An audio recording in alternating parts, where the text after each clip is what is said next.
പ്രിയമുള്ളവരെ, നമസ്കാരം. വീണ്ടും വായനയുടെ ഈ നിമിഷത്തിലേക്ക് ഹൃദയം നിറഞ്ഞ സ്വാഗതം.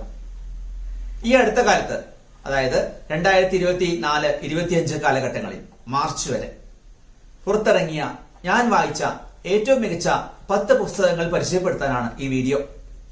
ഞാൻ ഒരുപാട് പുസ്തകങ്ങൾ വായിച്ചു കഴിഞ്ഞു ഈ വർഷം, ഈ 6 മാസങ്ങളിൽ.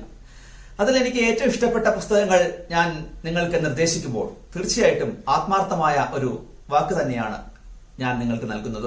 ഈ പുസ്തകങ്ങൾ നിങ്ങളെ സന്തോഷിപ്പിക്കും. ഞാൻ വലിച്ചു നീട്ടുന്നില്ല, പുസ്തകങ്ങളിലേക്ക് കടക്കുകയാണ്.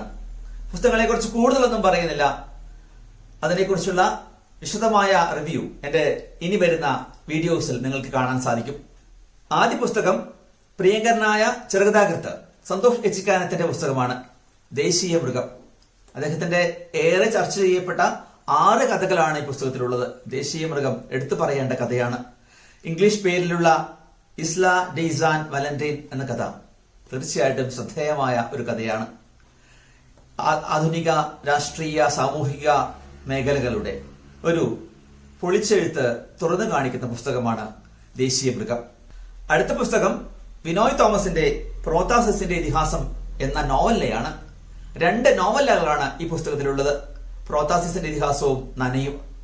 തീർച്ചയായിട്ടും ആക്ഷേപഹാസ്യത്തിന്റെ വേറിട്ട മുഖം സമ്മാനിക്കുന്ന ഒരു പുസ്തകമാണ് വിനോയ് തോമസിന്റെ പ്രോത്താസിന്റെ ഇതിഹാസം. അടുത്ത പുസ്തകം ഒരു നോവലാണ്. യുവ എഴുത്തുകാരനായ അഖിൽ കെയുടെ മുത്തപ്പൻ.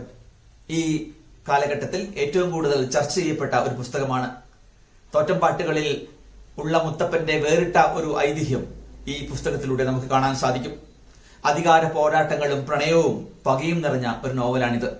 അടുത്ത പുസ്തകം നമ്മുടെ പ്രിയങ്കരിയായ KR മീരയുടെ പുസ്തകമാണ്. ഒരു പ്രണയ പുസ്തകമാണ്. എല്ലാവിധ പ്രണയവും. ഈ അടുത്ത കാലത്ത് ഏറ്റവും കൂടുതൽ വിറ്റഴിക്കപ്പെട്ട പുസ്തകമാണ് എല്ലാവിധ പ്രണയവും. പ്രണയത്തിന്റെ ഏറ്റവും തരളിതമായ ഭാവം, അതിന്റെ എല്ലാ വികാരങ്ങളോടും കൂടി അവതരിപ്പിക്കുന്ന പുസ്തകമാണ് KR മീരയുടെ എല്ലാവിധ പ്രണയവും. അടുത്ത പുസ്തകം ഒരു ചെറുകഥാ സമാഹാരമാണ്. ആഷ് ആഷിതയുടെ ശോഭാ കൊലക്കേസ്. ആഷ് ആഷിത പുതിയ തലമുറയിലെ ഏറ്റവും മിടുക്കിയായ ഒരു എഴുത്തുകാരിയാണ്. ശക്തമായ രചനയും ഭാവവും നൽകുന്ന എഴുത്തുകളാണ് ആഷ് ആഷിതയുടേത്. അവരുടെ ഏറ്റവും മനോഹരമായ ഒരു പുസ്തകമായി ഞാൻ ഇതിനെ വ്യാഖ്യാനിക്കുന്നു. ശോഭാ കൊലക്കേസ്, ആഷ് ആഷിത. ഇനി പറയാൻ പോകുന്ന പുസ്തകവും ഒരു പ്രണയ പുസ്തകം തന്നെയാണ്. ശ്രീ പാർവതിയുടെ പ്രേമാശ്രമം. മലയാളികൾക്ക് പരിചയമുള്ള എഴുത്തുകാരിയാണ് ശ്രീ പാർവതി. ഡിറ്റക്റ്റീവ് നോവലുകളിലൂടെ, ത്രില്ലറുകളിലൂടെ മലയാളികളെ രസിപ്പിച്ച ശ്രീ പാർവതിയുടെ വേറിട്ട ഒരു എഴുത്ത് ഈ പുസ്തകത്തിലൂടെ, പ്രേമാശ്രമത്തിലൂടെ നമുക്ക് കാണാൻ സാധിക്കും. തീർച്ചയായും വായിക്കുക. അടുത്തൊരു ഒരു ത്രില്ലർ പുസ്തകമാണ്. ഒരു ഫോറൻസിക് നോവൽ. രജത് ആറിന്റെ ഫ്രൈഡേ ഫോറൻസിക് ക്ലബ്. ഒരു ഫോറൻസിക് സർജൻ പിന്നീട് IPS ഓഫീസറായി മാറുന്ന പശ്ചാത്തലത്തിലാണ് ഈ കഥ, ഈ നോവൽ. വളരെ സുഖകരമായി ഫോറൻസിക് വിഭാഗത്തിന്റെ എല്ലാ ടെക്നിക്കൽ കാര്യങ്ങളും നമ്മളെ ബോധ്യപ്പെടുത്തിക്കൊണ്ട് മുന്നോട്ട് പോകുന്ന കഥകളാണ് ഇതിലുള്ളത്. ഒരു ഫോറൻസിക് സർജന് ജീവിതത്തിൽ സംഭവിച്ച പല നടപടികൾ, അദ്ദേഹത്തിന്റെ അന്വേഷണങ്ങൾ, കണ്ടെത്തലുകൾ വളരെ രസകരമായി വായിച്ചു പോകുന്ന നോവലാണ് Friday forensic club, Rajat R. അടുത്തത് ഒരു ചെറുകഥാ സമാഹാരമാണ്. മലയാളത്തിലെ പൊതു എഴുത്തുകാരിൽ ശ്രദ്ധേയനായ മൃദുൽ VM-ന്റെ കുളെ. 8 ചെറുകഥകളാണ് കുളയിലുള്ളത്. കുളെ എന്ന പേരിലുള്ള ചെറുകഥ അടക്കം. പ്രശസ്ത എഴുത്തുകാരനായ N. പ്രഭാകരൻ മൃദുലിന്റെ കുളയെക്കുറിച്ച് പറയുന്നത് ഇപ്രകാരമാണ്. മൃദുലിന്റെ ആഖ്യാനത്തിൽ ഞാൻ ശ്രദ്ധിച്ച പ്രധാന പ്രത്യേകത അസാധാരണമായ അടക്കവും ഒതുക്കവും മന്ദവേഗവും വെച്ചുകെട്ടലുകളെയെല്ലാം ഒഴിവാക്കുന്നതിലുള്ള ശ്രദ്ധേയമാണ്. തീർച്ചയായും വെച്ചുകെട്ടലുകളില്ലാത്ത ഒരു പുസ്തകം ഞാൻ കൊതിച്ചത് തീർച്ചയായിട്ടും കുളയിലൂടെ സാധ്യമായിട്ടുണ്ട്.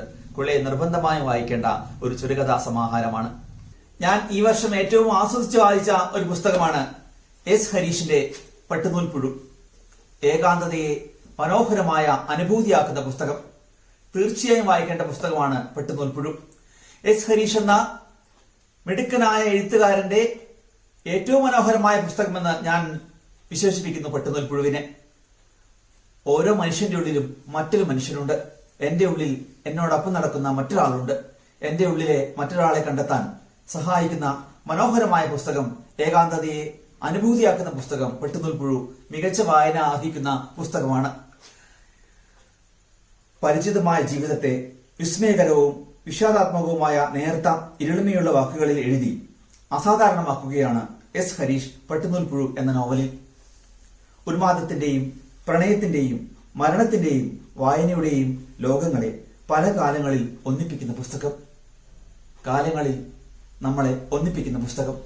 എന്നെയും എന്റെ ഉള്ളിലുള്ള മറ്റൊരാളെയും ഒന്നിപ്പിക്കുന്ന പുസ്തകമെന്ന് ഓരോ വായനക്കാരനും തോന്നുന്ന പുസ്തകമാണ് എസ് ഹരീഷിന്റെ ഏറ്റവും പുതിയ നോവൽ പട്ടുനൂൽപ്പുഴു.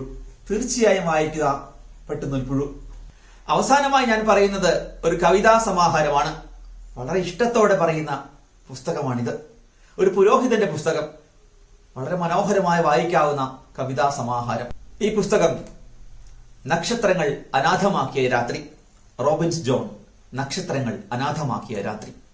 ഈ പുസ്തകത്തെക്കുറിച്ച് കൽപ്പറ്റ നാരായണൻ പറയുന്നത് ഇപ്രകാരമാണ്: പറയാനാകാത്ത ചിലതിന്റെ ഭാഷയാവുക എന്നത് എപ്പോൾ സാക്ഷാത്കരിക്കാനാകുന്നുവോ അപ്പോൾ ഒരാൾ എഴുത്തുകാരനായി തുടങ്ങുന്നു. അതിന്റെ സാക്ഷ്യമാണ് ഈ പുസ്തകം. പി രാമന്റെ വാക്കുകൾ കൂടി കേൾക്കുക. ഒലിച്ചിറങ്ങുന്ന ചോരത്തുള്ളികളാൽ കുതിർന്നുള്ള പൂത്തുകായ്ക്കലിൽ ദിവ്യബലിയുടെ ധ്യാനത്തിൽ നിന്ന് ആർജിച്ച പക്വത വായനക്കാരന് അനുഭവിക്കാനാവുന്നു ഈ പുസ്തകത്തിൽ. എന്റെ അഭിപ്രായത്തിൽ ഹൃദയത്തിൽ ദൈവത്തിന്റെ കയ്യൊപ്പുള്ള ഒരാൾക്ക് മാത്രം എഴുതാനാവുന്ന പുസ്തകം. തീർച്ചയായും ഈ കഥാസമാഹാരം നിങ്ങൾ വായിക്കുക. നക്ഷത്രങ്ങൾ അനാഥമാക്കിയ രാത്രി. റോബിൻസ് ജോൺ, നക്ഷത്രങ്ങൾ അനാഥമാക്കിയ രാത്രി. പ്രിയമുള്ളവരെ, ഇത് എന്റെ വായനയിൽ ഞാൻ ഇഷ്ടമെന്ന് കരുതുന്ന, എനിക്കിഷ്ടമെന്ന് തോന്നിയ 10 പുസ്തകങ്ങൾ മാത്രമാണ്. തീർച്ചയായിട്ടും ഇതിൽ കഥകളുണ്ട്, കവിതകളുണ്ട്, നോവലുകളുണ്ട്. തീർച്ചയായും വായിക്കുക. വായനയുടെ സുഖം, സന്തോഷം നിങ്ങൾക്ക് ലഭിക്കും. എല്ലാവർക്കും മികച്ച വായന വസന്തങ്ങൾ ഉണ്ടാവട്ടെ എന്ന് ആഗ്രഹിച്ചുകൊണ്ട് മറ്റൊരു പുസ്തകത്തിന്റെ വിശേഷവുമായി ഇനിയും കാണാം. അതുവരേക്കും നന്ദി, നമസ്കാരം.